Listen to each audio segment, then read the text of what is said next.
যুবক ভাই, বৃদ্ধ বাবা, একটা আয়নার সামনে যদি আপনি মুখটা দেখেন, তখন দেখবেন যদি আয়নাটা গোলাটা হয়, কালো কালো দাগ পরে থাকে, তাহলে আপনার সম্পূর্ণ চেহারাটা ভালোভাবে দেখা যাবে না। ঠিক নেই?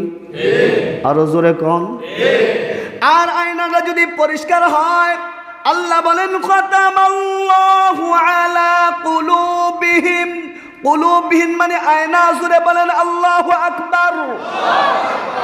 আল্লাহ বলেন এই আয়নাটা কিয়ামতের দিন আল্লাহ ধরবে। আল্লাহ কেন ধরবে? এরপরে আয়াত আল্লাহ বলেন আফা হাসিবতুম আন্নামা খালাকনাকুম আবাসা।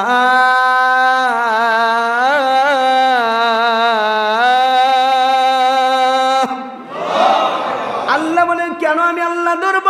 জানোনি তুমি কালো হও আর সুন্দর হও, তুমি বারংবার চেহারাটা দেখো যে গালের মধ্যে কোনো স্পট আছে কিনা। ঠিক কিনা বলেন? সুনুটা দেওয়ার পর বারবার করে চেহারাটা দেখেন কোনো জায়গায় সুনু লেগে আছে কিনা। আল্লাহ বলেন তোমার মুখের মধ্যে কোন জায়গায় কোন স্পটটা আছে, কোন দাগটা আছে দেখার জন্য যেমন আয়নাটা ধরো, আমি আল্লাহ কিয়ামতের দিন তোমার আয়না নামের যে কলবটা আছে আমি আল্লাহ তোমার সামনে তুলে ধরব। বান্দা বলো, রজব মাস পাইছিলা, কতটুকু আমল করছো? শাবান মাস পাইছো, কতটুকু আমল করছো?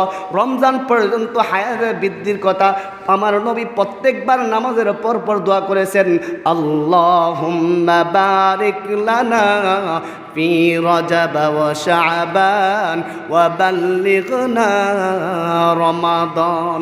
আল্লাহর নবী প্রত্যেকবার দোয়া করেছেন, আল্লাহ এই পর্যন্ত হায়াত আমাকে বৃদ্ধি করে দেন, রমজানের আগে আমাকে মরণ দিয়েন না, মরণ দিয়েন না।